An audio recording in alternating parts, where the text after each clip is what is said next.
அனைவருக்கும் வணக்கம். நான் நந்தினி.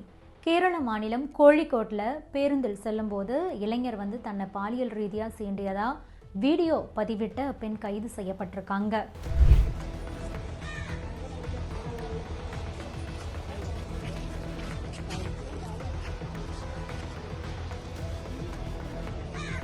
கேரள மாநிலம் கோழிக்கோட்டில் நடந்த சம்பவம் உங்களுக்கு தெரிஞ்சிருக்கும். அதாவது ஷிம்ஜிதா முஸ்தபா அப்படிங்கிற இளம்பெண் பேருந்தில் போயிட்டு இருந்த போது அதே பேருந்தில் புதியரை பகுதியை சேர்ந்த தீபக் அப்படிங்கிற ஒரு இளைஞரும் பயணிச்சிருக்காரு. அவர் ஜவுளி கடையில் வேலை பார்த்துக்கிட்டு இருக்காரு.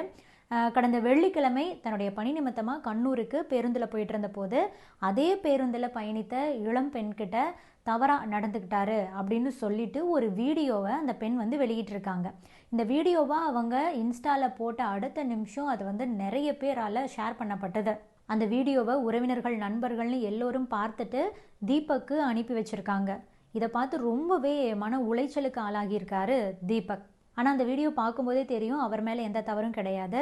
ஷிம்ஜிதா தான் அந்த பேருந்தில் கூட்டம் அதிகரித்து மறுபடியும் எல்லாரும் இறங்கி போகக்கூடிய சமயத்தில் அவருக்கு பக்கத்தில் போய் நின்றுட்டு வீடியோ எடுத்திருக்காங்க அப்படிங்கிறது அப்பட்டமாக தெரிய வந்திருக்கு. இதனால் அவங்க இன்ஸ்டாவில் வீடியோ போடுறதுக்காக வேண்டியே இந்த மாதிரி ஒரு வீடியோவை எடுத்திருக்காங்க அப்படிங்கிறது தான் அனைவருடைய குற்றச்சாட்டும்.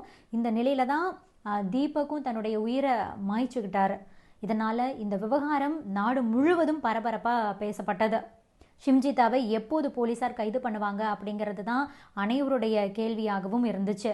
தீபக் இறந்த போது போலீஸார் ஆரம்பத்தில் என்ன பண்ணியிருக்காங்கன்னா இயற்கைக்கு மாறான மரணம் அப்படின்னு தான் வழக்கு பதிவு பண்ணியிருந்திருக்காங்க. அதுக்கப்புறமா குடும்பத்தினர்லாம் புகார் கொடுத்ததுக்கு அப்புறமா பாரதிய நியாய சம்ஹிதாவுடைய பிரிவு 108 படி அந்த இளம்பெண் மீது தற்கொலைக்கு தூண்டியதா மறுபடியும் வழக்கு பதிவு செய்யப்பட்டிருக்கு. இந்த சம்பவம் குறித்து வடமண்டல துணை ஆய்வாளர் ஜெனரல் ஒரு வாரத்துக்குள்ள அறிக்கையை சமர்ப்பிக்கணும் அப்படின்னு சொல்லிட்டு கேரள மாநில மனித உரிமைகள் ஆணையம் உத்தரவிட்டிருக்காங்க. பிப்ரவரி 19ஆம் தேதி அன்னைக்கு நடைபெறக்கூடிய ஆணையத்துடைய அமர்வில் இந்த வழக்கு விசாரிக்கப்பட இருக்கு. கடந்த 2 நாட்களாகவே ஷிம்ஜிதா தலைமறைவா இருந்தாங்க அப்படின்னு சொல்லப்பட்டது. அவங்க வெளிநாட்டு கூட தப்பி போயிட்டாங்க அப்படின்னு நிறைய பேர் போஸ்ட் எல்லாம் போட்டுக்கிட்டு இருந்தாங்க. இந்த நிலையில தான் கேரள போலீஸார் அவங்கள கைது பண்ணியிருக்காங்க. நேற்று கூட ஷிம்ஜிதாவை போலீஸார் கைது பண்ணிட்டாங்கன்னு வேறொரு பொண்ணோட வீடியோவை நிறைய பேர் ஃபேக்காக ஷேர் பண்ணிட்டு இருந்தாங்க. அது உண்மை கிடையாது. ஷிம்ஜிதா இப்போது தான் கைது செய்யப்பட்டிருக்காங்க. அது தொடர்பான வீடியோ இப்போது வெளியாகி இருக்கு.